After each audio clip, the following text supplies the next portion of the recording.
যিনি দায়ী হবে, যিনি দাওয়াত দিবেন, তিনি কর্কশ ভাষী হবেন না।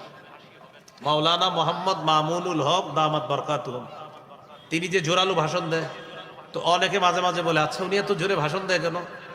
তো আমি তার একটা বক্তব্য দেখছিলাম, তিনি বলছিলেন, আমার ভাষণ কেউ যদি কোরআন সুন্নাহ বহির্ভূত প্রমাণ করতে পারে, তো আমি এই পদ্ধতিতে আর ভাষণ দিব না। কতটা কনফিডেন্স, আত্মবিশ্বাস থাকলে চ্যালেঞ্জ দিতে পারে।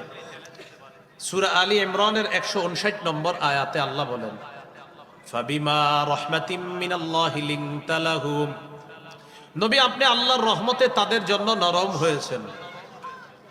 ওয়ালাউ কুনতা ফাজ্জান গালিজাল কলবি লানফাদ্দু মিন হাওলিক, নবী আপনি যদি কর্কশ ভাষী হতেন, কঠিন হৃদয়ের অধিকারী হতেন, সাহাবীরা আপনার কাছ থেকে দূরে সরে যাইতো। নবী আপনি আল্লাহর রহমতে নরম হয়েছেন, আপনি যদি কর্কশ ভাষী হতেন আর আপনি যদি কঠিন হৃদয়ের অধিকারী হতেন, সাহাবীরা আপনার কাছ থেকে দূরে সরে যাইত। এখান থেকে বুঝলাম দাওয়াতের ভাষা হবে নরম, কর্কশ ভাষী হওয়া যাবে না।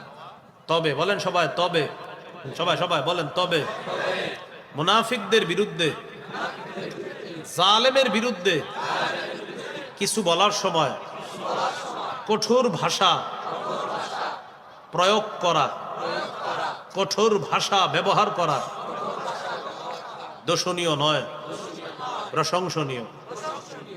কি বললাম? জালেমের বিরুদ্ধে